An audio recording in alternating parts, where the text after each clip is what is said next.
దేవుడని మీరు నమ్ముతూ ఉన్నప్పుడు, విశ్వాసం ఉంచుతున్నప్పుడు దేవుని వాక్యం ఏమని సెలవిస్తుందనంటే, మీ యొక్క ఆత్మ యొక్క నియమము పాప మరణముల నియమము నుండి నన్ను విడిపించెను అని దేవుని వాక్యం రోమీయులకు రాసిన పత్రిక 8వ అధ్యాయం 1వ వచనంలో రాయబడి ఉంటుంది.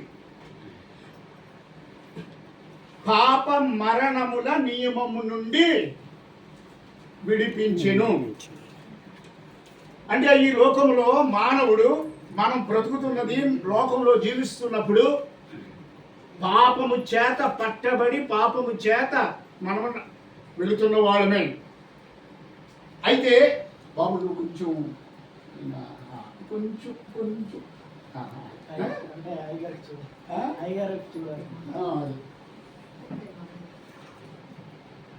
పాపము మనలను నరకానికి తీసుకువెళ్తుంది.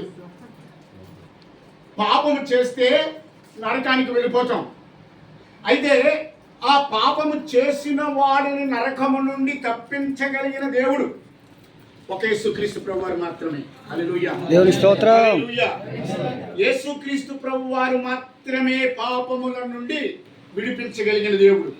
ఎందుకనంటే ఆయన పరిశుద్ధుడైన దేవుడు. ఆయన పరిశుద్ధుడు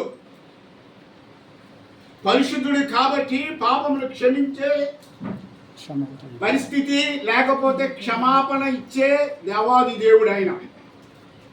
అందుకని దేవుని వాక్యం ఏమని ఉంటుందంటే, యోహాను సువార్త 1వ అధ్యాయము 12వ వచనములో, తన్ను ఎందరు అంగీకరించిరో వారందరికీ, తన నామమందు విశ్వాసం ఉంచిన వారందరికీ దేవుని పిల్లలకు అధికారము. మీరు బాప్తిజం తీసుకుని రెడీ అవుతున్నారు కదా, దేవుని యొక్క విశ్వాసం ఇస్తున్నారు కదా, మిమ్మల్ని దేవుడు ఏమని పిలుస్తున్నాడు అంటే దేవుని పిల్లలు.